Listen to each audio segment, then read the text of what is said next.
Hello, everyone. I'm ZHAO Chuang. Today, we're going to draw the tail of Acrocanthosaurus. When drawing, we need to draw the outline first. It is simple to draw the outline. Basically, we just need to add a layer of flesh along the outside of its skeleton. We need to note that the skin in the upper part was thin, so we need to draw it near the skeleton, and that many dinosaurs had subcutaneous fat in their lower tail, so let's draw this part thicker. When drawing, let's follow such a principle to draw the appearance of its tail. When we draw, we need to distinguish the difference between the inner and the outer brushwork. When drawing the outside, we need to draw the lines thick. When drawing the inside, we need to draw the lines slightly thinner. In terms of its internal structure, we need to know how its leg muscles grew. For example, the bone growing from the back of its pelvis was actually the part below its tail. Now let's draw the tail of Acrocanthosaurus. Acrocanthosaurus had a very long tail. Before we start, we need to determine the position of the neural spines of its tail. First, we need to draw the boundary between the neural spines and the centrum.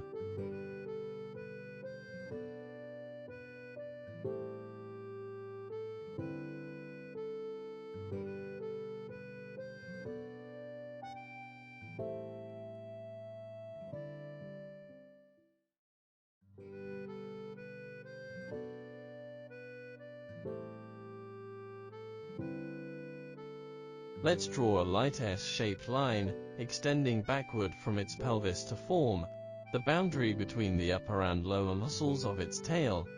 Next, let's draw its distinctive neural spines. The neural spines on its back were heightened, and those at the root of its tail were tall too. But long neural spines of its tail only stayed here and quickly became shorter, which formed a unique shape of its tail.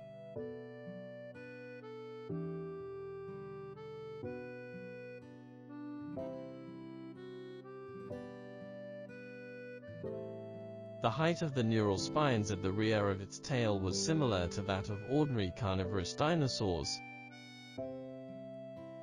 The root of the lower muscles started from here, which was the thickest, and gradually became thinner towards the back.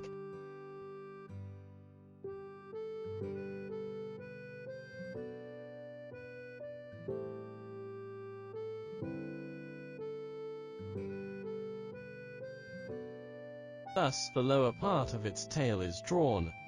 Let's draw its ischium here.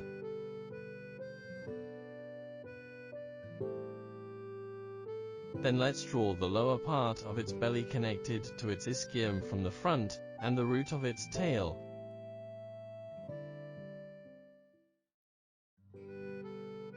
At the root of its tail, there was a layer of soft extra flesh extending to its lower tail. There was a layer of skin connecting its thigh and the lower muscles of its tail.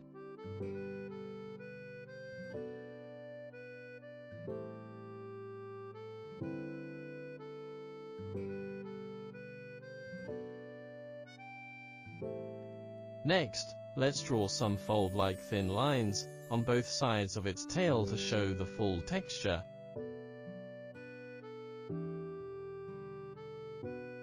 We can draw some ring-shaped folds on the belly below its tail.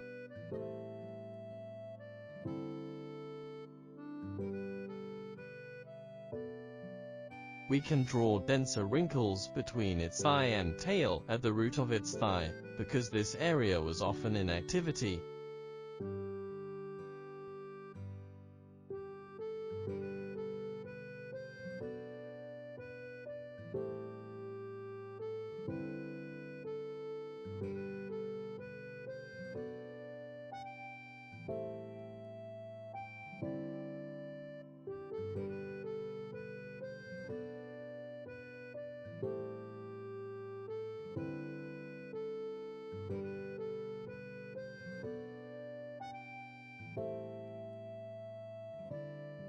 Then on the sides of its tail, we can draw some irregular but evenly distributed big scales, like those of the first half of its body.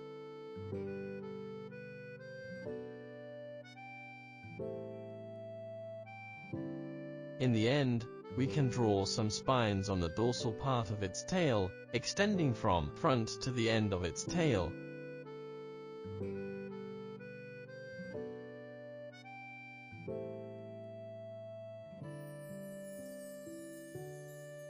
Good, like this, we've finished drawing the tail of Acrocanthosaurus.